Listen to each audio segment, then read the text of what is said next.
Então vamos lá. Respondendo uma pergunta da caixinha do Instagram a respeito dos sonhos. Qual a importância da análise dos sonhos para o processo terapêutico? Eu achei essa pergunta tão ampla, tão interessante, que eu achei difícil de respondê-la num story de Instagram. Então, me adequando às plataformas, achei que era um vídeo mais extenso, e esses vídeos mais extensos eu passo aqui para o YouTube, fazendo alguns recortes lá para o Instagram. Então, não dá para responder de uma forma muito objetiva, eu sinto assim. Porque para eu explicar a importância da análise dos sonhos no processo terapêutico, eu tenho que explicar de algum modo uma compreensão sobre o inconsciente ou compreensões sobre o inconsciente que permitem que a gente faça algumas considerações sobre os sonhos. Então, eu acho que essa palavra de considerações já diz muito também, não indo pela lógica da análise dos sonhos, de sonhos sendo analisados, para a gente já adentrar uma postura ética a respeito dos sonhos. Então, não sei se os sonhos são objetos de análise. Eles são algo tão extenso e profundo que a gente pode fazer algumas considerações a respeito deles. A gente não tem como compreender completamente o que são aqueles conteúdos expressos nos sonhos. Eu vejo que essa postura ética, ela diz de uma postura junguiana que eu aprendi através do meu contato com a psicologia analítica do Jung. Então, vou partir daí, falar do Jung, do que ele nos trouxe de contribuições a respeito do inconsciente e dos sonhos, vamos dizer assim. Então, o Jung, ele fala de um caráter quantitativo da energia psíquica, da psique em si. E quando ele está dizendo desse caráter quantitativo, ele fala de que, falando a grosso modo, se em algum lugar existe um excesso de energia, em algum outro existe pouco investimento de energia. Então, quando os sonhos trazem elementos, imagens, símbolos, afetos muito intensos, isso pode estar indicando que todos esses conteúdos, eles estão escassos no campo da consciência. Se a gente então faz essa dualidade para poder observar essas nuances, consciência e inconsciente. Então, se existe essas duas instâncias, consciência e inconsciente, se tem um transbordamento de afeto, se tem estímulos intensos nesse campo do inconsciente, o que não está sendo vivido no campo da consciência. Então aí a gente tem um indício de como que os sonhos eles podem contribuir no processo terapêutico. Então, dando um exemplo, às vezes a pessoa diz que tá tudo bem, mas ela continua no processo terapêutico. Então, às vezes eu pergunto, e como vão seus sonhos? Mesmo que a pessoa vai nas sessões, ela talvez está com dificuldade de acessar aquilo que importa, de ir para o campo da linguagem para dizer de si. E aí eu pergunto, como vão os seus sonhos? E aí a pessoa fala, eu tenho sonhos muito esquisitos. É muito comum isso, Assim, os sonhos são muito esquisitos, não tem coerência nenhuma, eles são muito bagunçados. Isso já me chama a atenção por uma perspectiva junguiana. Que causa que esquisitice é essa O que é que gera até um desconforto quando a pessoa acorda e fala, ai, que coisa estranha, deixa isso pra lá. O que é isso que a gente está deixando pra lá? E aí, em contrapartida, na consciência a pessoa fala, tá tudo bem, tá tudo certo, eu não sei se tem alguma coisa acontecendo. Mas o inconsciente da pessoa fervilhando, esse movimento autocompensatório, né, que a gente chama, esse movimento de tentativa de arrumar as coisas psiquicamente, que é um movimento que se manifesta pelos sonhos, é um movimento que se manifesta pelos sintomas, através do corpo, através do comportamento. Então a pessoa tá tudo bem na minha vida, mas de repente eu tenho um acesso de raiva que eu não sei de onde que aquilo vem. Ou seja, não sei de onde que aquilo vem. A gente já está falando de algo que a consciência não consegue compreender. Mas o inconsciente manda com tudo aquele sintoma. Então a gente está dizendo de um investimento energético muito grande em um lugar e em contrapartida no outro não sei o que está acontecendo, percebe? Então, pela psicologia junguiana, a gente vai lidando com esses materiais. Isso não é uma verdade absoluta. Então o próprio Jung diz assim, que quando ele ouve algum sonho, e essa postura ética, acredito que eu posso dizer assim, do Jung, ela me contempla muito bem, eu me sinto muito confortável para fazer as minhas considerações sobre os sonhos a partir dessa postura, que é uma postura assim, sempre que alguém me diz um sonho, eu devo dizer para mim mesmo, eu não sei nada a respeito disso. Isso é uma fala do Jung. Então é uma atitude ética diante da grandiosidade existencial, talvez da grandiosidade do inconsciente, já que a gente dá esse nome.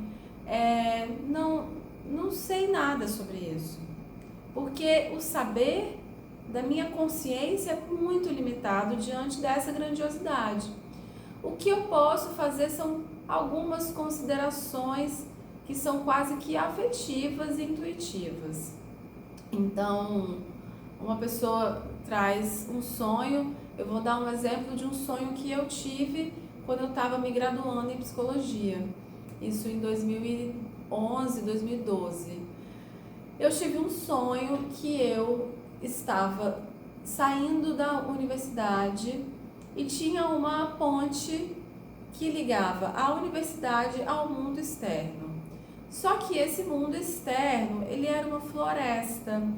E essa ponte, abaixo dela tinha um rio e tinha um senhor negro vestido com poucas roupas, algo que me denota uma antiga etnia, né, ancestral, possivelmente africana mesmo. E esse senhor, ele batia o tambor me dizendo, vai menina, vai, né? E esse sonho na época foi muito relevante para mim, ele é até hoje. Ele traz dois pontos muito relevantes, que são considerações junguianas. A primeira é que ele traz esse símbolo, né, a ponte. Então, quais considerações eu poderia fazer e que na época o meu terapeuta junguiano fez também, muito sabiamente, de pegar esse símbolo ponte e vamos circular em torno dele. A gente não desvia como numa associação livre psicanalítica. A gente não perde o símbolo. Está muito pulsante o símbolo. Talvez numa postura psicanalítica não é grandes coisas. Só será se a pessoa voltar nisso. Então, a partir disso, a pessoa pode ir falando e aí daqui a pouco a gente não está mais em ponte, a gente está em qualquer outro lugar. Mas terapeuticamente não me parece interessante sair desse símbolo. Então eu acho que a postura junguiana, ela é bem interessante, terapeuticamente falando, com esse tipo de situação onírica. Então, se existe um símbolo, ponte, para uma pessoa que está se formando na universidade, está se graduando, o que é uma ponte? Vamos circular em torno desse símbolo. Enquanto paciente, Juliana, o que você diria que é essa ponte para você? Ah, é uma passagem, é uma transição. Eu estou no momento transitório, eu estou me formando, eu tenho muito medo de me formar. Então eu começo a dizer disso, mas eu não fujo desse símbolo porque ele está gritante ali.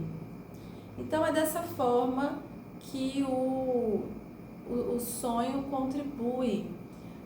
Eu poderia nem estar falando que eu estava com medo de me formar, mas o Senhor que bate o tambor para mim, ele fala, vai menina, vai, e eu muito apreensiva. Então outra questão importante para se observar no sonho, como que eu me sinto naquele sonho? Com medo, tem alguém que está me encorajando. Então, tudo isso não corresponde a verdades absolutas, mas são considerações que, vamos supor, o meu terapeuta poderia trazer uma ideia do tipo assim, Juliana, tem uma floresta. O que é uma floresta para você, Juliana? E eu poderia dizer, não é nada. Aí meu terapeuta ia falar, tá bom?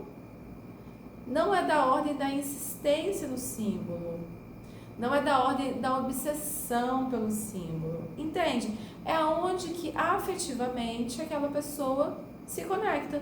Então, não se conectou afetivamente, aquilo não te tocou, tudo bem. Não é uma verdade.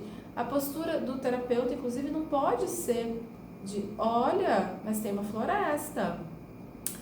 Me parece que tem alguma coisa aí. E o paciente fala, não, para mim não tem nada. Então não tem nada e pronto, e acabou. Então, por isso que se há uma postura ética dessa ordem, de eu não sei nada sobre esse sonho pode me tocar e eu vou fazer algumas considerações. Então, o terapeuta poderia ter se tocado, assim, afetivamente, falar, nossa, me chama a atenção essa floresta. Tudo bem, não tem problema. A postura do terapeuta junguiano também permite isso. Tocou ele, mas se não toca o paciente, não flui. Então, isso que é mais significativo para o processo terapêutico. Um outro ponto também eu vou dando esse exemplo que é do meu próprio sonho. Esse sonho reverbera na minha vida até hoje, sendo que tem 12 anos, mais ou menos, que eu sonhei isso. Então, eu ainda estou compreendendo esse sonho. E aí, puxando o gancho da floresta, para mim isso sim faz algum tipo de sentido hoje em dia.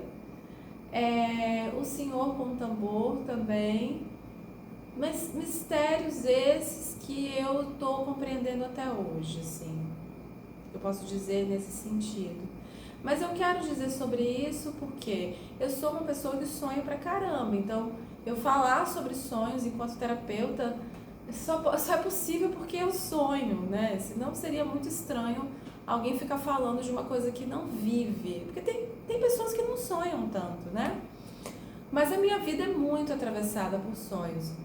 Então, já aconteceram situações da minha vida ser impactada, de eu mudar a rota, de eu decidir alguma coisa a partir de um sonho. Então, eu gosto de falar isso porque às vezes isso pode acontecer, do sonho ter uma certa ideia premonitória. Só que ao mesmo tempo, pode ser que a gente não entenda agora o que esse sonho quer dizer. Então, uma recomendação junguiana ainda é que a gente anote os nossos sonhos e entenda que aqueles sonhos estão contando sobre a nossa mitologia de existência. Então, só ao longo do tempo, olhando tudo isso, que a gente pode pegar e dizer, olha o que aconteceu ali naquele período e eu não conseguia enxergar. E tudo bem, assim, né? Porque a gente enxerga aquilo que é para enxergar em determinado momento da nossa vida. Então, isso tudo diz de uma certa postura ética que a psicologia analítica me abasteceu, digamos assim, me nutriu, me orientou. Agora vamos para outros pontos. Existe também, nesse processo todo, sonhos que falam de, vou dizer assim, de lixo mental. E tudo isso diz de uma tentativa de autorregulação, vamos dizer, né? Desse ser, dessa existência que somos.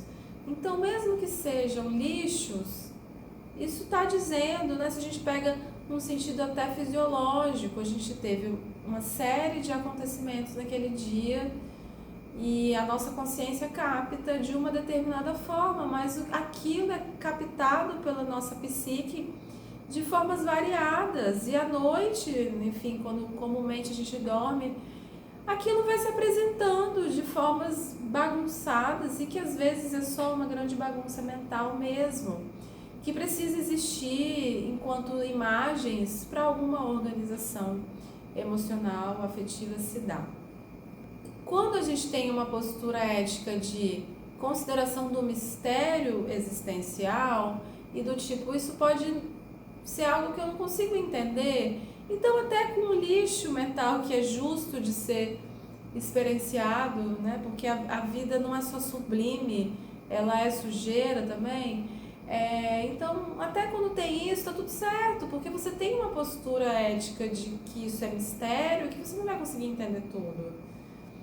Então, isso nos permite circular pelos sonhos quando se tem essa postura, sabe? Eu tô reforçando isso porque qualquer postura que seja muito insistente na análise de sonhos não me parece interessante. Muito insistente com símbolos. Então, todos os símbolos precisam ser compreendidos. Eu vejo que isso às vezes aparece no campo da espiritualidade, porque eu circulo muito e faço parte de círculos de mulheres.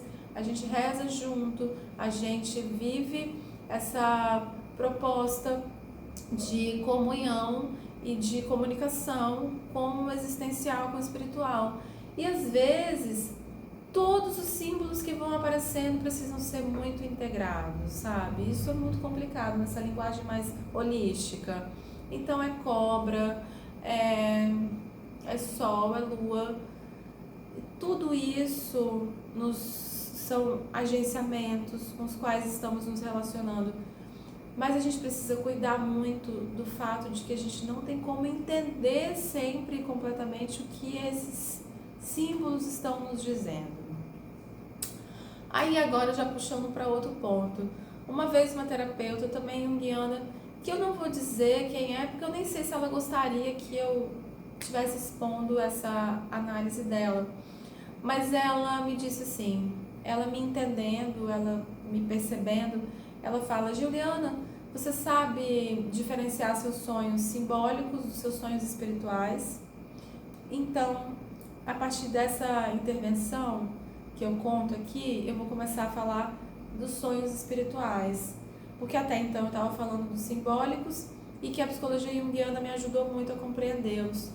Mas tem esse caráter espiritual, que é só espiritual e não é simbólico, Juliana? Eu não sei responder isso. Porque cada vez mais estamos falando do mistério da existência. Então, se é simbólico e não é espiritual, se é espiritual e não é simbólico, eu não tenho como responder isso. Eu nem sei se eu estou a fim de me propor a ter essa resposta. Exemplo do meu sonho. O meu sonho foi também espiritual? Pode ser que sim.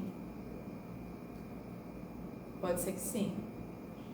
Então, aí, principalmente quando a gente começa a falar do espiritual, o pode ser que sim, isso se acentua em um nível muito intenso, porque a gente está falando declaradamente de eventos que a gente tateia, né?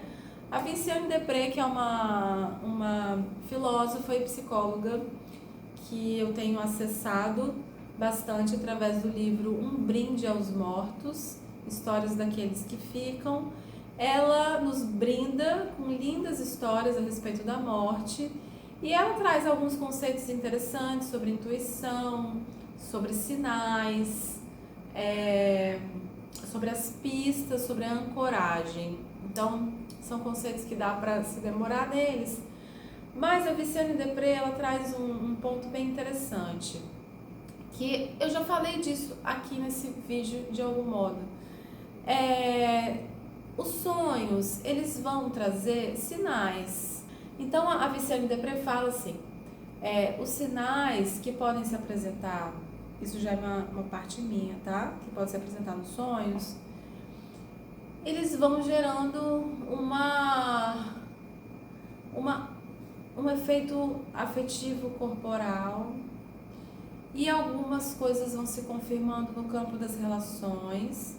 É uma pessoa com outra pessoa que fala daquele mesmo sinal e que talvez o Jung tenha chamado isso de sincronicidade, vamos dizer assim. E a partir disso, ela fala da ancoragem. Se aquilo tem uma ancoragem na realidade material, interessante. Se não teve, vida que segue.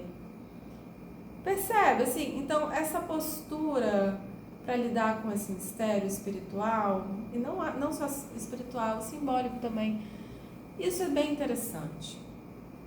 Agora, falando do espiritual, e ainda me demorando nessa comparação com o simbólico, às vezes uma cobra que aparece para nós num sonho, ela não é um símbolo, ela é uma cobra. Às vezes um ser de outra dimensão, ele não é simplesmente um símbolo de, sei lá, ele tinha uma esmeralda na testa e o que é uma esmeralda para você? Não, às vezes ele é um outro ser.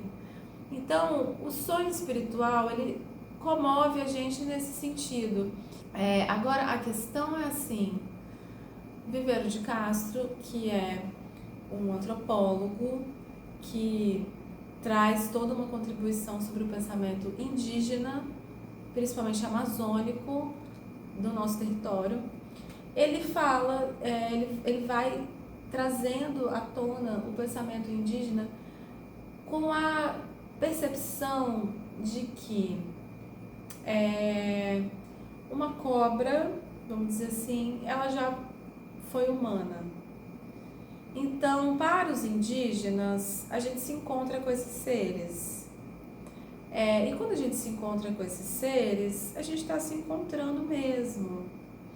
E isso é todo um assunto que fala do multinaturalismo, né, de Viveiro de Castro, que diz, enfim, que o que é multi é a natureza e não a cultura, e que diz dessa condição existencial de que não é o homem que é o ser mais evoluído, e não é que tenham seres mais evoluídos, existe esse multinaturalismo, e que tudo indica para essa cosmovisão que todos já foram humanos. Então, às vezes a gente encontra com um ser que pode ser um urso. Então, o urso já pode ter sido humano, né? Então, como a Natasha Martin, no livro Escute as Feras, ela tem um grande encontro com um urso, e aí é a hora que a Natasha Martin diz assim,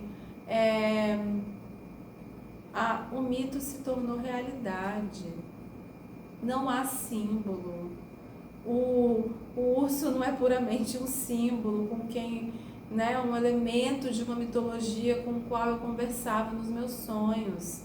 O urso é a realidade, né? Ela tem um grande encontro, ela tem a cara, o rosto desconfigurado por causa de um encontro com o urso. Então, de repente, o que é sonho, o que é realidade? Então, só começando a adentrar esse campo, né, do multinaturalismo, do mito se tornando realidade, eu estou trazendo em conta uma provocação e um acréscimo à pergunta: como que os sonhos contribuem para o processo terapêutico, análise dos sonhos? Dessa ordem do mistério, né? E também para quem tiver nessa disponibilidade de ir para além das fronteiras da psicologia clássica, a gente pode ter outros mistérios se apresentando, por isso que eu falo um pouco dessa diferenciação do sonho simbólico para o espiritual, que é um terreno bem interessante da gente começar a percorrer.